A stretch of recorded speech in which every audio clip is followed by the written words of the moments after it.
Folks, welcome to another episode of Hoppier Days. I hope you're excited to be here. I'm excited to have you because today we're drinking a surprise beer. This floating wonder we have right here is nothing but a surprise to me. I didn't even know I had this beer until today. The day started like any other. I woke up and went downstairs to fetch Allison's morning cup of Mountain Dew Code Red.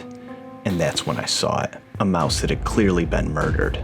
While its soul was gone, the vehicle that carried it still remained. For the sake of my cats, I needed to clean up the evidence before anyone else stumbled upon it. It was an absolute massacre. I could smell the blood. There was a metallic taste on my tongue. I had to keep it together. I had to keep going. It was at that moment I noticed something shining from underneath the jardiniere. I reached back and found a beer that I purchased months ago. Was this rodent purposely left here? Did these felines want me to find this can? How many lives have been affected by this beer?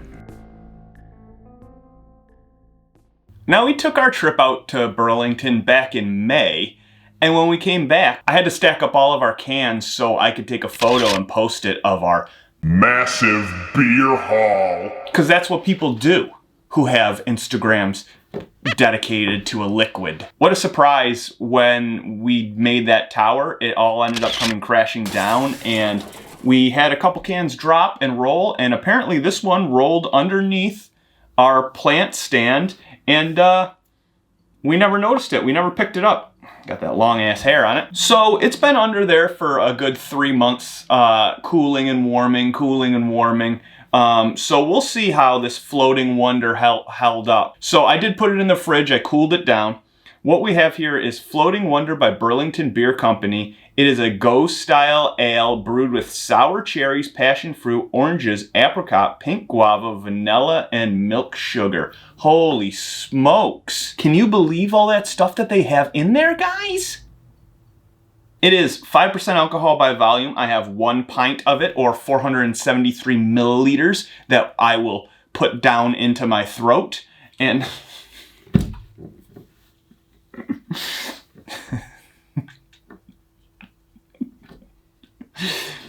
it's 5% alcohol by volume, 1 pint, or 473 milliliters, that will end up traveling into my mouth, down through my throat, into my belly, then out my large urethra. I'm pretty excited for this beer. I think it'll hold up just fine.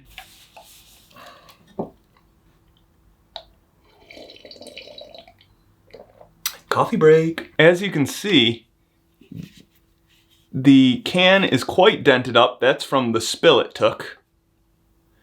But I love this label. I love all of, love, I mean, that's a strong feeling to have towards a product label. I really enjoy the Burlington Beer Company labels. The art is great. It's kind of got this, very Nintendo-like feel to it. We have an appropriate glassware here that looks very much like a Mario level.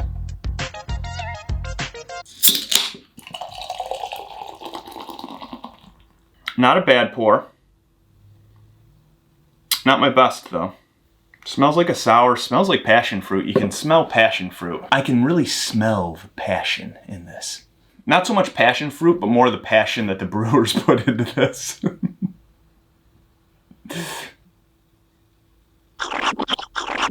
While we wait for that to die down, let's drink out of the can.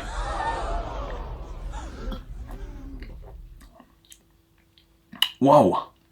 What the frick am I tasting? There's like so much going on in this one that it's like you get kind of confused on what the hell you're tasting.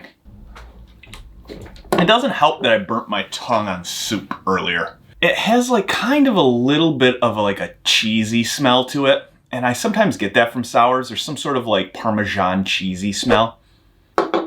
Vanilla and orange are pretty prominent in here. Orange is like boom, right there, kicks in the door. You get a little bit of the passion fruit. Maybe that's the friend that the orange brought along to the party, but no one really knows them. Then we got the vanilla and milk sugar, which are the life of the party. Everyone just instantly knows those are the people keeping this party going.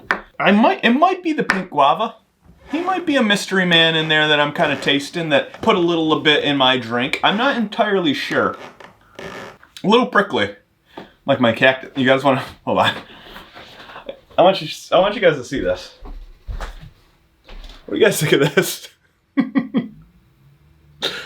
How does this cactus make you feel?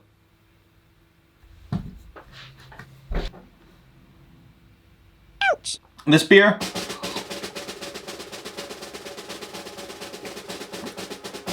really good. Although I don't get everything that's on the label, it's still very, very tasty. And it's one of those sours that I think like worth repurchasing. You'd get a 4-pack of it, you'd enjoy it. It's not one of those weird sours that you would only buy once. One downfall, the color isn't really that great, but like, I don't know, you could just put duct tape around the glass or something and then you wouldn't see it and wouldn't have to worry about that part of it.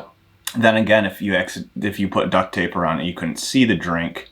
What if a thumbtack fell into your drink when you're not paying attention and you were drinking it and you drank a thumbtack and it went down and poked little holes all through you? And then when you drank, it would all leak out into your body and fill up your body. And then you'd have like liquid down in your feet and ankles, and then you keep drinking. Eventually it's going to fill up and up and up, and you're just going to be a big bag of liquid because it didn't go into the right areas and out your big urethra. I'm not sure if that's how the human body works, but that's how I've come to understand it with my last 34 years on planet Earth. But I'd give this guy 86 out of 100. It's good. I really like it. I bet your mother would like it when I bring over a 4-pack to share with her. Guys, thank you very much for watching. Please like this video, subscribe if you haven't. Tell me what you guys want to see in upcoming beer videos in the comments below. We're going to make a viewer requested episode. And thank you to everyone who supported on Buy Me a Coffee. And other than that, just have a really, really swell afternoon or morning. Do something nice for someone. Go volunteer down at your local library. Your community relies on you. It's not a community unless everyone pitches in. And when you're off doing that, I'm going to have a 4-pack with your mother.